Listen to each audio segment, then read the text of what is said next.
Eu sou Célia, uma filha amada de Deus em restauração. Ainda estou em restauração, acho que são 12 anos já. 12 anos já indo para o 13º, mas ainda em restauração, né? Já aprendemos que nossas lutas, nós vamos estar completamente livre delas quando? No dia de Cristo Jesus, quando Jesus voltar. Ou se a gente for, né, para junto dele antes desse tempo. Então, deixa eu abrir aqui.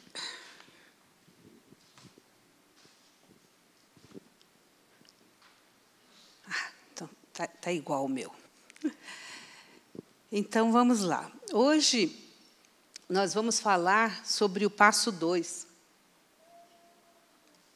que é o passo da esperança. E eu dei um título para nossa conversa de hoje. Remendo ou vestes novas? Quero que vocês já vão pensando nisso. Uma roupa remendada ou uma veste nova? Quem gosta de roupa nova? Então, tem que fazer assim, reflete tudo aqui, toda a luz no meu... Ah, agora deu. Míope não gosta de muita luz, daí reflete a luz ali, vai no olho.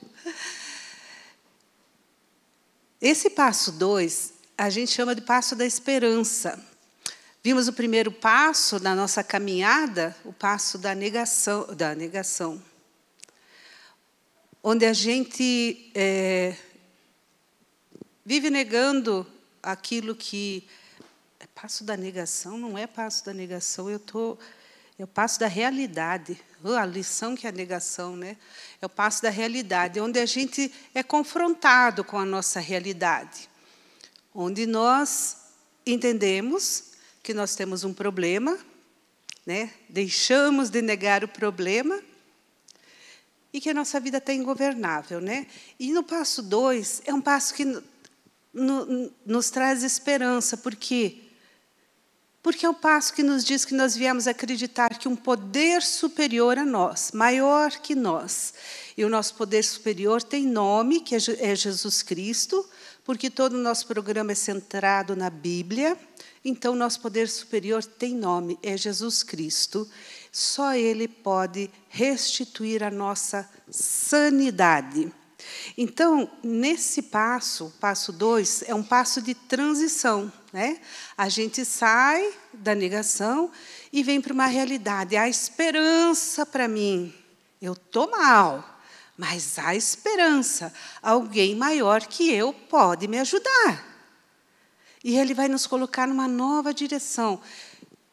Só Ele. Nós somos desafiados a acreditar que o nosso poder superior pode fazer isso por nós. Só Ele é capaz de fazer isso por nós. E a palavra de Deus nos diz, porque Deus está operando em vocês, ajudando-os a desejar obedecer-lhe e depois ajudando-os a fazer aquilo que Ele quer. Eu vou deixar de fazer o que eu quero, indo numa direção errada, e vou para a direção certa, a direção de Jesus Cristo. Só Ele pode restituir essa nova vida, essa sanidade para a nossa vida. Então, é hora de enfrentar. Enfrentar. E não disfarçar. O quê? Enfrentar o quê? O quão profundo são as nossas feridas, nossos maus hábitos, as nossas dependências. Sair dessa negação é que vai nos ajudar.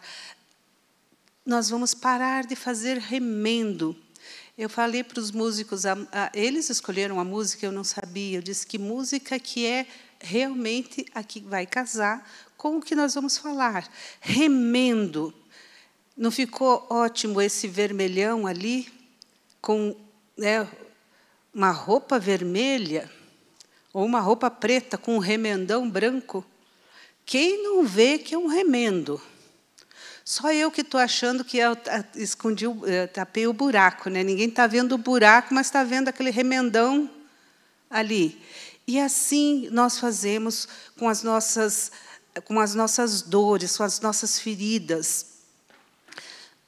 E tem um versículo em Zacarias, quem está com a Bíblia aí, abra lá. Zacarias 3, versículos 3 e 4. Eu vou abrir a minha aqui, também já deixei preparadinho. O que é que esse versículo nos diz? Então, falando, ordenou aos que estavam diante dele, dizendo... deixa eu começar no 3. Né? Ora, Josué, vestido de vestes sujas, estava diante do anjo. Então, falando, ordenou aos que estavam diante dele, o anjo, né, dizendo, tirai-lhe estas vestes sujas. E a ele disse, eis que tenho feito com que ele passe de ti a tua iniquidade e te vestirei de vestes novas. Josué era o sumo sacerdote. E sempre, quando é profecia, Zacarias está vendo visões, uma visão profética. Então, ali é Josué representando o sumo sacerdote ou mesmo o próprio Jesus. Né? Então, ela tem duplo significado, essa profecia. Mas ela fala de restauração e purificação. Né, do sacerdócio. Nós somos o quê? O sacerdócio real, nação santa. Né? E, quando ele aponta para Jesus, ele aponta para quê? Para o perdão dos pecados e para a salvação. Então, essa canção que nós cantamos, né, mais alvos que a neve, limpos pelo sangue de Jesus, o sangue escarlate, vermelho de Jesus, nos limpa, nos purifica, nos restaura. Então, eu não preciso fazer remendo nas minhas feridas, nos meus traumas, nas minhas emoções, nas minhas dependências. Eu preciso do sangue precioso de Jesus. Então, em quem acreditar, né? Acreditar é nesse poder superior. É isso que eu preciso fazer. É essa decisão que eu preciso tomar. É isso que eu preciso enfrentar. Eu preciso ir ao encontro desse poder superior. Porque ele pode fazer tudo isso que o profeta nos fala e que toda a Escritura nos fala, do poder precioso de Jesus. Por quê? Porque tem o inimigo das nossas vidas, o ladrão. O ladrão faz o quê? Ele vem apenas para roubar, matar e destruir. Jesus falando aí em João 10:10, ele diz, eu vim para que eles tenham uma vida verdadeira e eterna, uma vida melhor e mais rica que qualquer outra com quem tenham sonhado. Então, eu estou lá mal, estou muito ruim, mas eu tenho esperança, porque ainda que o inimigo das nossas almas, o ladrão, o diabo aí, queira roubar tudo de mim, tem alguém que me dá uma vida melhor, uma vida plena, uma vida abundante, melhor que tudo que eu tenha sonhado. E é Jesus. É esse poder que eu preciso encontrar. E encontramos esperança de que maneira? Como? Aonde? Como?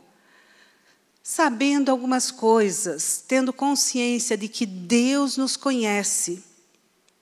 E porque Ele nos conhece, é Ele que vem até nós e nós temos que entender, Ele sabe tudo a meu respeito, não tem como eu esconder. Eu posso esconder as coisas de vocês. Vocês nem saberem do que se passa na minha vida. Eu me mostro aqui de uma forma, saio daqui e faço as coisas completamente diferente. Mas Deus me conhece. Deus sabe quem eu sou.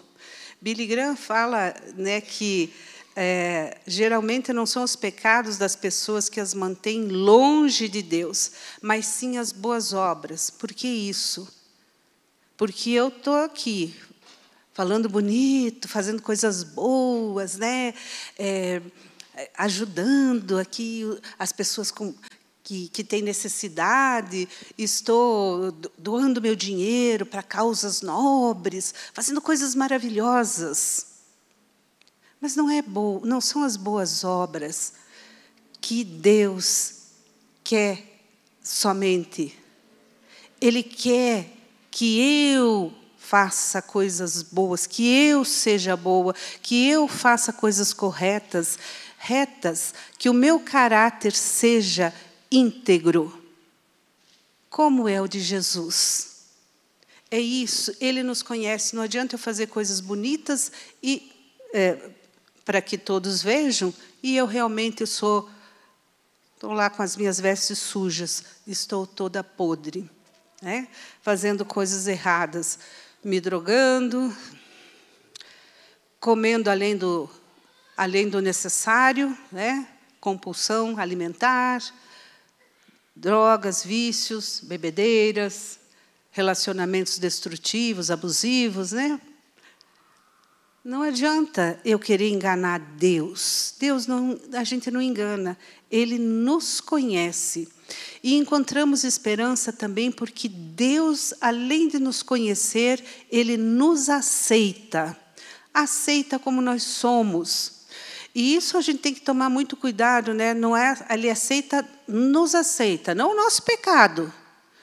Porque se a gente lê a palavra, Ele diz: vá e não peques mais, né?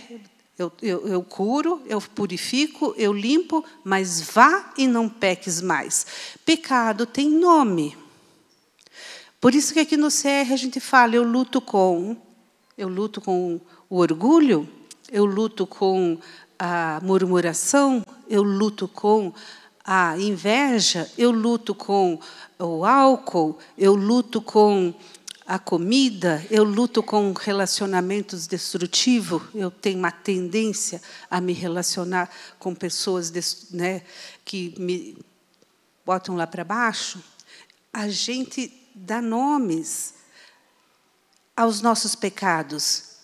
E esses pecados Deus quer tirar de nós. Ele quer tirar essa sujeira das nossas vestes, para que nós tenhamos vestes brancas. Ele nos aceita do jeito que a gente está, mas para fazer uma transformação nas nossas vidas. Porque se for para ficar igual, para que nós precisamos de Jesus? Não é verdade? Ele nos aceita incondicionalmente. Ele nos ama incondicionalmente, de tal maneira que deu seu Filho unigênito, o seu único Filho, para morrer por nós na cruz do Calvário e nos trazer a salvação. E ainda a palavra de Deus diz que a gente precisa aceitar uns aos outros da mesma forma que Cristo nos aceitou, porque Ele sabe que todos nós somos pecadores, todos nós precisamos da graça, do amor, de sermos aceitos incondicionalmente por Ele. Já vimos que Ele nos conhece, e Ele, mesmo assim, com todo o nosso pecado, Ele nos aceita e nos ama, para nos transformar e nos dar uma vida plena e abundante. E também Ele faz essa mudança. Deus, é Ele que vai nos mudar, não é nenhum de nós. Então, nós reconhecemos tudo isso e deixamos que Ele faça esta mudança. Ter esperança é isso, né? É estar aberto para que Deus faça essa obra na nossa vida.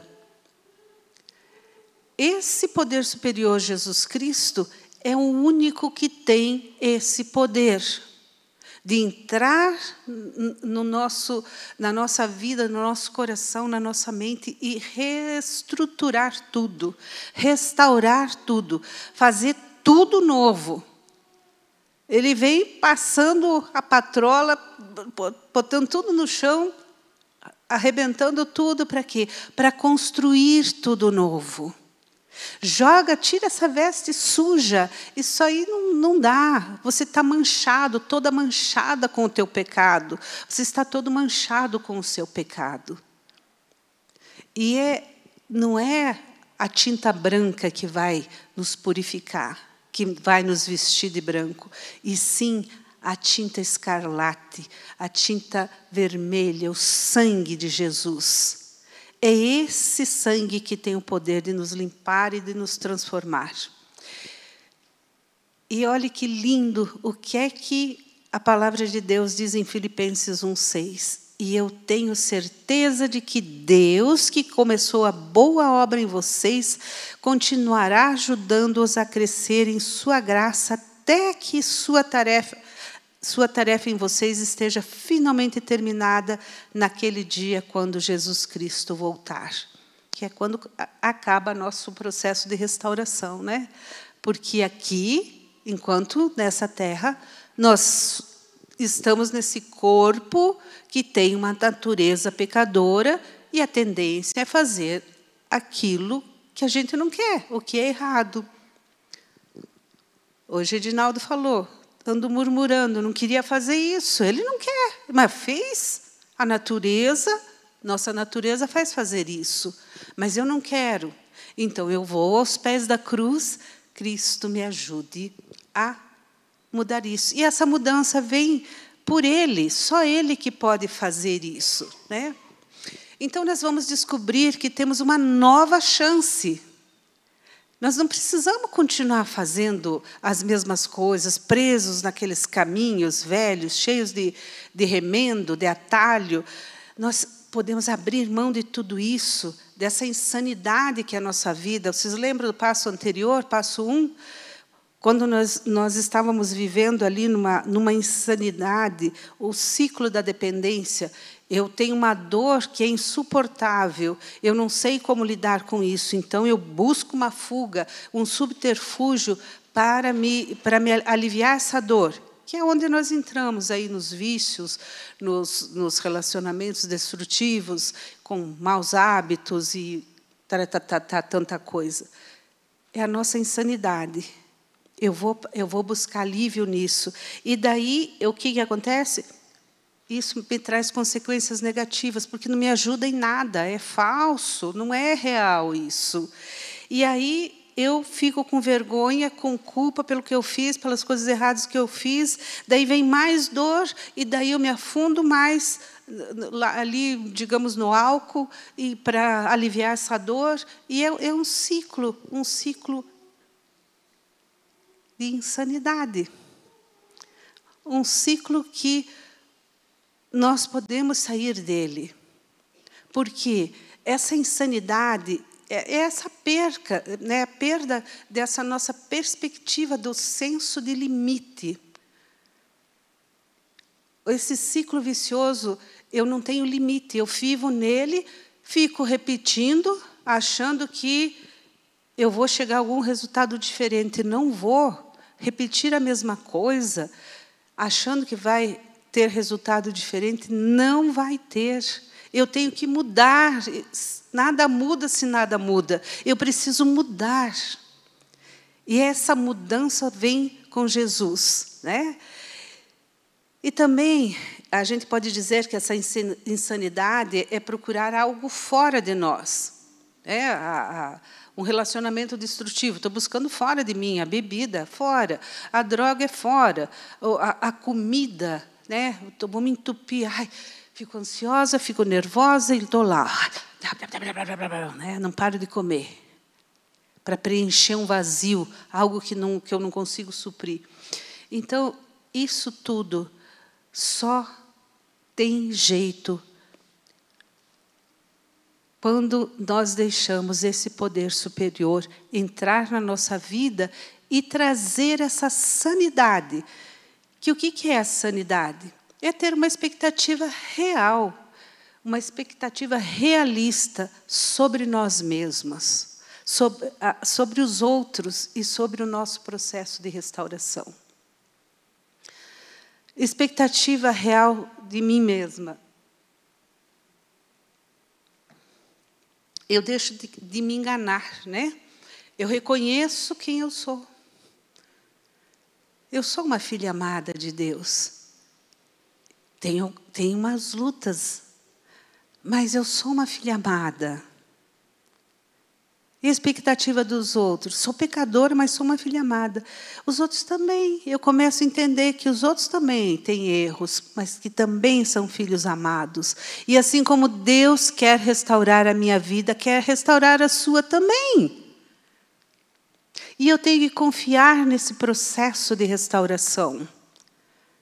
Ai, mas é tão chato, né, Edinaldo? A gente fica aqui e fala, e o outro escuta, e ninguém diz nada, ninguém me dá um conselho, ninguém diz o que eu tenho que fazer.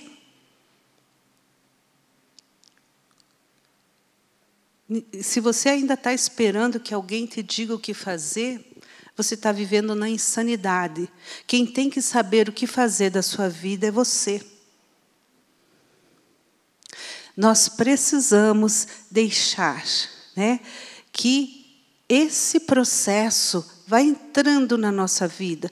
E eu preciso perseverar nessa caminhada de restauração.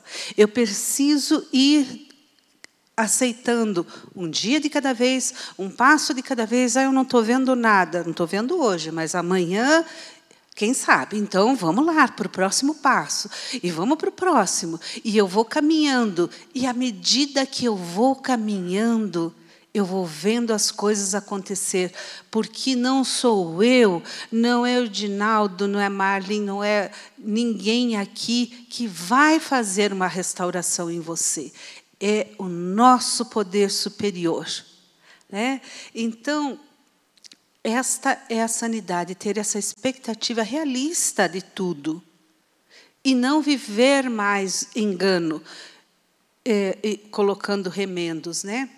E nós recuperamos a sanidade, sim, nesse processo, confiando no poder superior, aprendendo a pedir ajuda e assumindo a nossa responsabilidade. Confiando no nosso poder superior, Jesus. Nós escolhemos e confiamos em Jesus. É decisão. Eu quero, eu vou para Ele. Ele diz, eu faço tudo isso por você, então eu quero, eu escolho confiar no Senhor. Em cada etapa do processo. Um dia de cada vez, mais uma vez, um dia de cada vez. Um passo de cada vez, eu vou confiando. E lembrando que a gente não está sozinho, tem, olha quanta gente para nos ajudar nessa caminhada, né? E cada dia mais nós vamos caminhando juntos e confiando que Ele vai trazer a restauração. Quando lemos a palavra, nós vemos quantos milagres, quantas transformações, quantas coisas maravilhosas Jesus fez pelas pessoas. Será que Ele não pode fazer por mim? Será que o poder dEle não é tão grande assim? Claro que não. Jesus pode fazer o que Ele quiser. E Ele vai fazer se você deixar Ele fazer. Deixe Ele fazer a obra. Confie, entregue, descanse. Começa a ser difícil para nós, né? Ai, confiar, entregar. Eu sofri com ansiedade, 3 anos de CR, não sei quantos já de convertida, teologia já no currículo, e ansiosa. Reconheci, por isso eu digo, a gente tem que dar nome ao nosso pecado. Ansiedade é pecado. Se você não descobriu ainda, descubra. É pecado. Porque eu não confio em Deus. Por que aqui diz, escolho confiar? Porque eu tenho que escolher confiar, não adianta só saber. Eu posso saber, e daí eu sei, mas eu sei. Quanta coisa a gente sabe.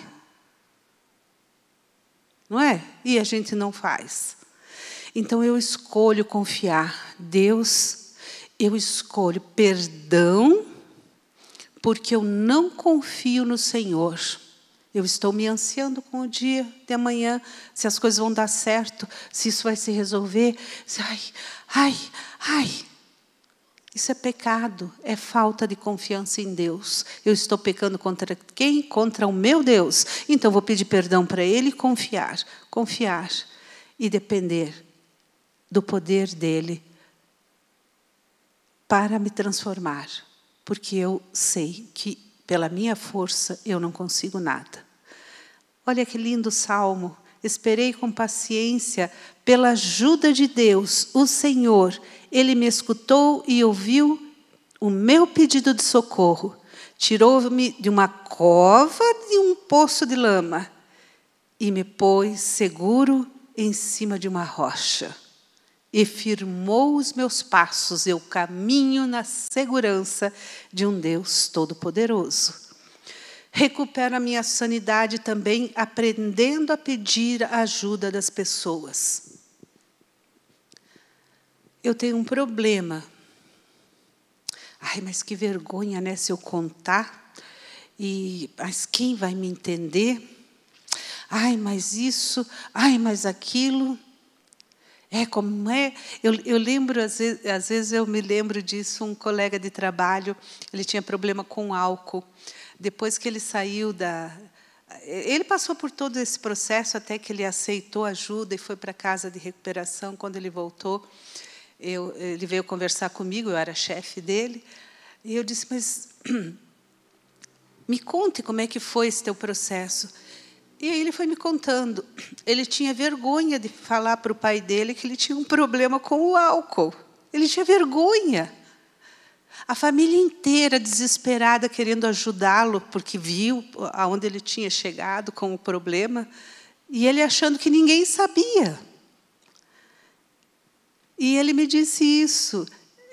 Na época, eu não era nem convertida, nem fazia ideia de programa de restauração. E ele me falou isso. E eu guardei aquilo. Eu disse, poxa, todo mundo estava vendo que ele chegava no trabalho trançando as pernas, quase caindo, não conseguia atender o povo. E ele tendo vergonha de falar para a família que ele estava com um problema com o álcool e precisava de ajuda. Como nós somos, né?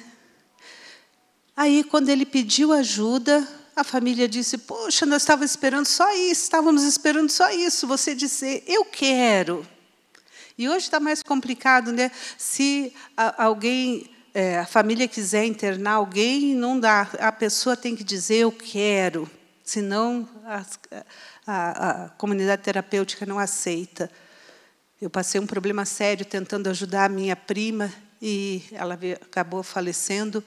E a gente vendo que ela precisava de ajuda, mas ela não quis. E não teve jeito. Aí, no CREAS, a assistente social me falou, só fazendo denúncia no conselho tutelar, e daí eles acionam a família. Eu digo, mas a família já está aqui querendo fazer, mas não tem, porque nós estamos presos à lei, né?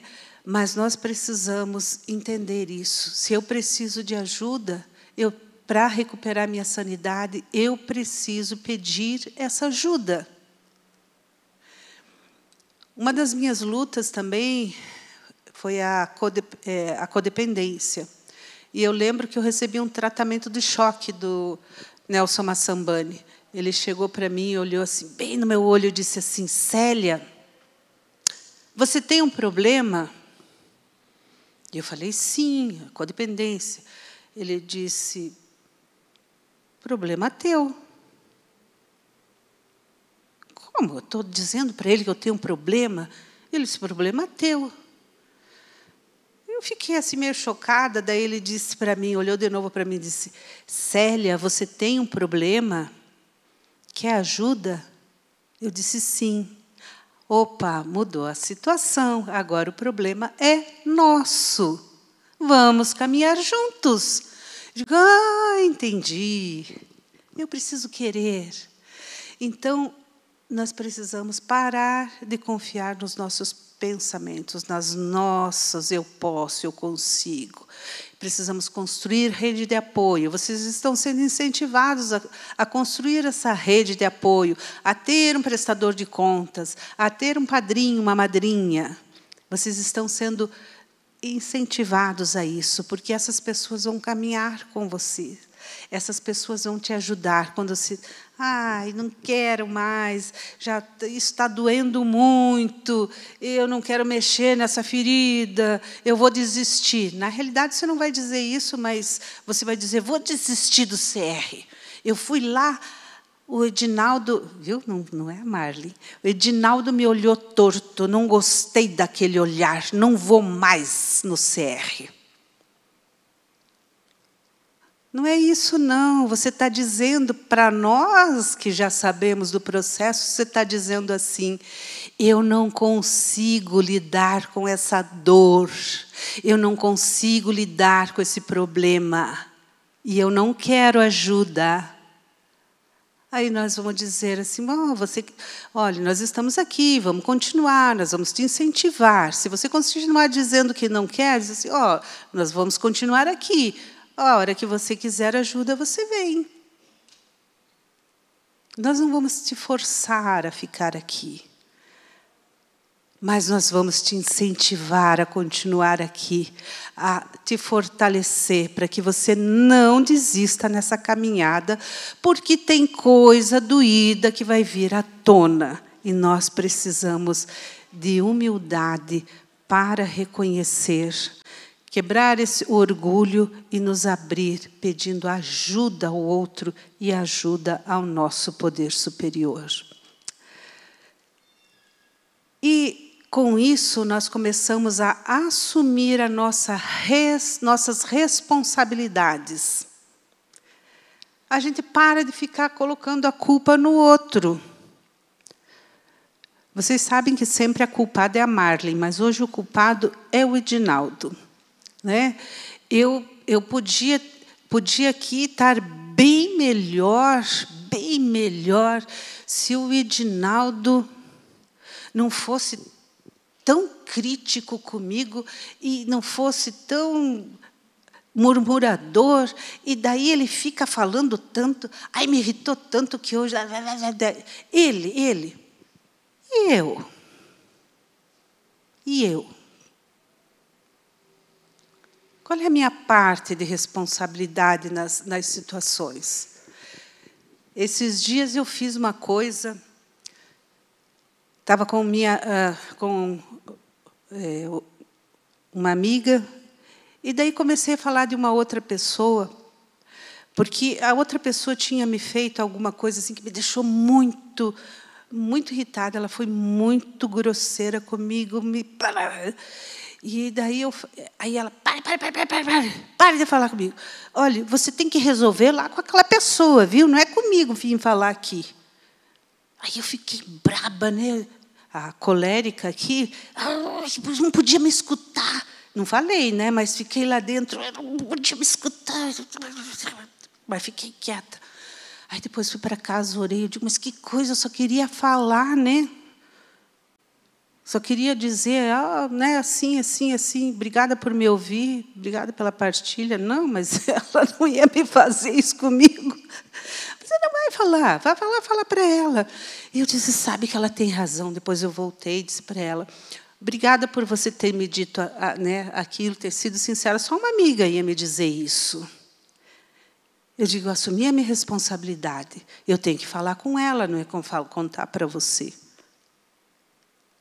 Então é isso. Eu disse, eu vou falar com a outra pessoa. E assim, a minha responsabilidade. O culpado não é o outro, o culpado sou eu. Como eu estou lidando com as coisas? Como eu estou assumindo as responsabilidades pela minha vida, meus relacionamentos e em tudo? Quando a gente é dependente, a gente não tem muita responsabilidade, né? O outro que me sustente, o outro que cuide de mim. É tão bom isso, né? Ser sustentado, não precisar se esforçar demais. ser cuidado, é tão bom. Mas é bom viver assim, eternamente? Não dá, né? A gente precisa ter responsabilidades. E outra, o outro não vai estar sempre aqui do meu lado para ficar cuidando de mim e assumindo os meus erros. Eu tenho que me responsabilizar. Né? E manter relacionamentos é necessário, essa maturidade para que nós possamos viver em sanidade, né? E eu contei a história da minha amiga, porque a verdade machuca, né? Quando ela me disse, me machucou. Mas acho que a mentira que realmente deixa cicatrizes. Você viver uma mentira, isso sim, deixa cicatriz que você cura, mas a cicatriz fica, porque isso machuca muito mais. Olhe lá, a palavra de Deus é sempre maravilhosa, né? Não se engane, ninguém faz Deus de bobo. Toda pessoa colhe o que plantou. Quem planta egoísmo, ignorando as necessidades dos outros e a Deus, colherá o mal. O resultado de sua vida será frutos inúteis. Mas aquele que planta conforme Deus permitindo que o Espírito Santo faça a obra de crescimento nele, terá uma colheita de verdadeira vida e vida eterna. Gálatas 6, 7 e 8. Então,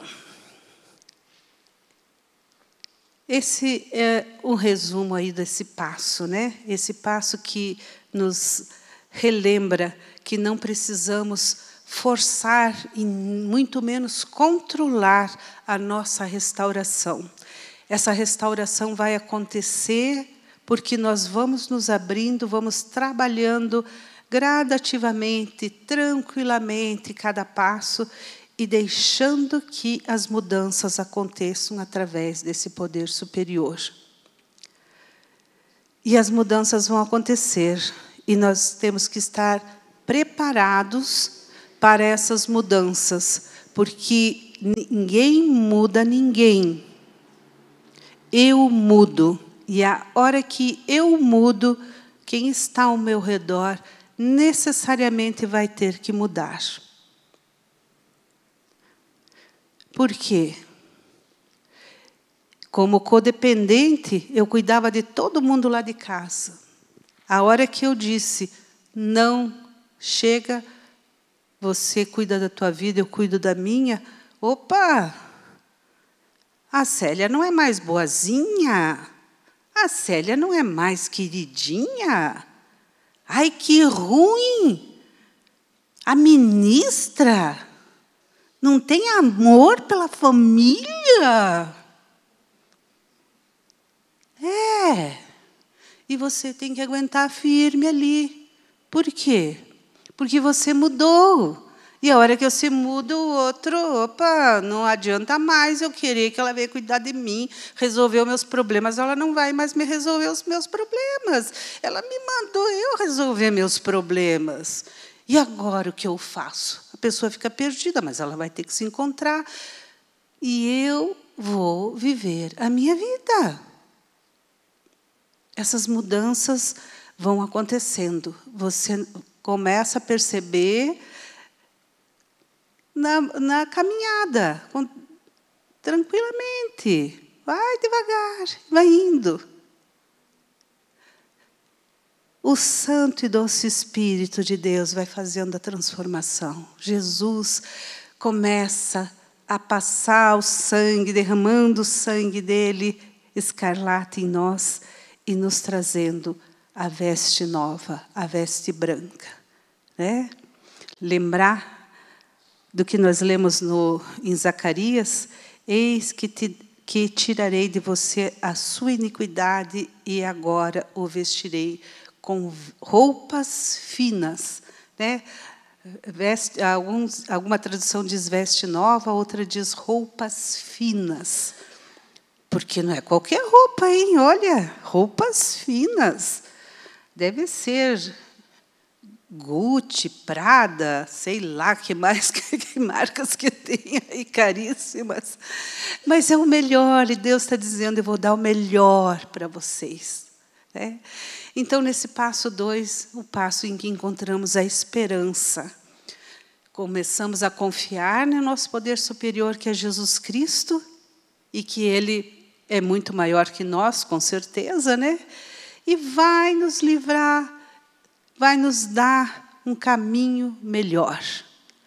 Essa é a nossa esperança, Jesus Cristo, o nosso Senhor. Então, podemos nos levantar e orar a oração da serenidade para encerrar. A oração que estamos acostumados a orar, que você vai ver que na caminhada essa oração começa a fazer sentido na tua vida. Então, vamos orá-la.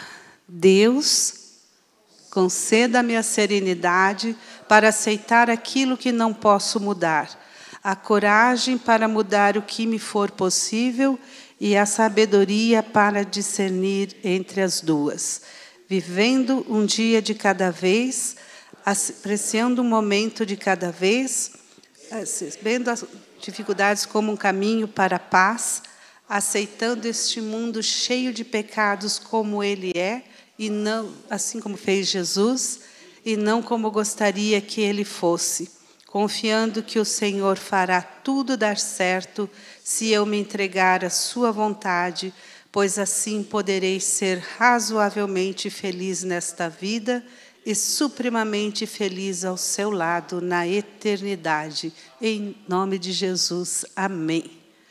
Amém.